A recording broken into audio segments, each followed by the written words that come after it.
that's it for today. You all can have a 10-minute break. Okay, sure, go ahead. But please remember to wear your shoes and do not run in the corridor. It's very dangerous. Okay? Okay, go ahead.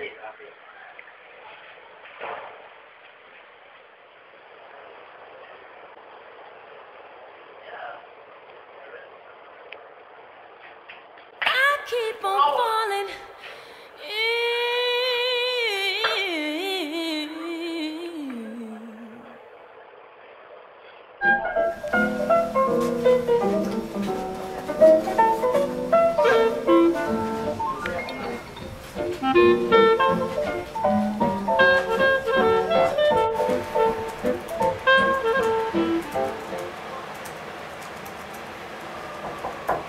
Oh, come in. Good afternoon, Mr. Xiao. Good afternoon. Take a seat. I would like to sue the school and the Ministry of Education for my son's mishap. Do you think it is possible? Well, I think you can sue them under the law of torts in aspect of negligence. However, I won't recommend you do so because I don't think you'll stand a good chance of winning the case. You might even have to pay for the legal proceedings, and I think you should think twice before deciding if you want to sue the school and the Ministry of Education. Besides, you will need to have an airtight case to sue the Ministry of Education in order to win it. I personally feel that you have an extremely slim chance of winning. But they are the ones at fault. Someone has to compensate me. Besides, I can't afford to pay for my son's medical fees.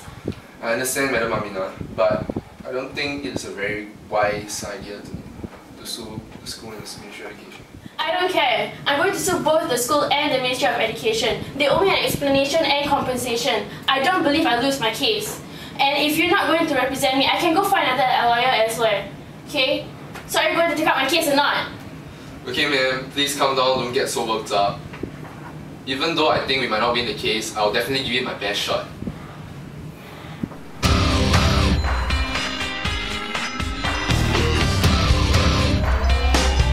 Your Honor, the school, specifically a teacher, has breached his duty of care.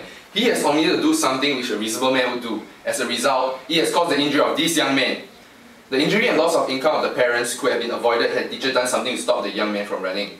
In the neighbour principle, the boy's neighbour is the teacher, and his omission of action has caused this young man to be injured. Hence, my client only wants to be compensated for the medical fees and the loss of income that was forfeited due to the accident.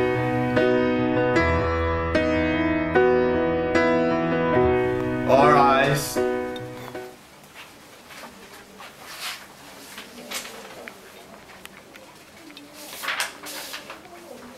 The court holds that the school is not responsible for the injury. The defendant has not breached her duty of care because she had warned the boy not to run.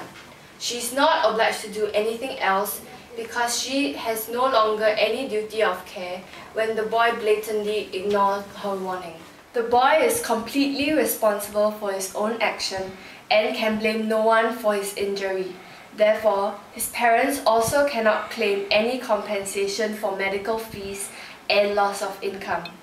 I have taken into account the circumstances of the plaintiff in its decision. The court dismisses the claim against the school and the Ministry of Education.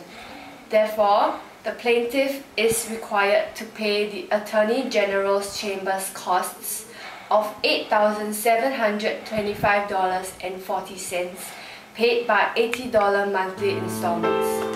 Court dismissed. All rise.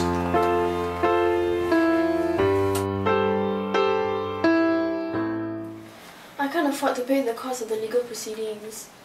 I only earn $850 a month, and I have to pay $700 from my CPF just to pay for my housing loan. So what will happen if I don't pay? Well, the Attorney General's chambers could get a writ to seize and auction the furniture in your house.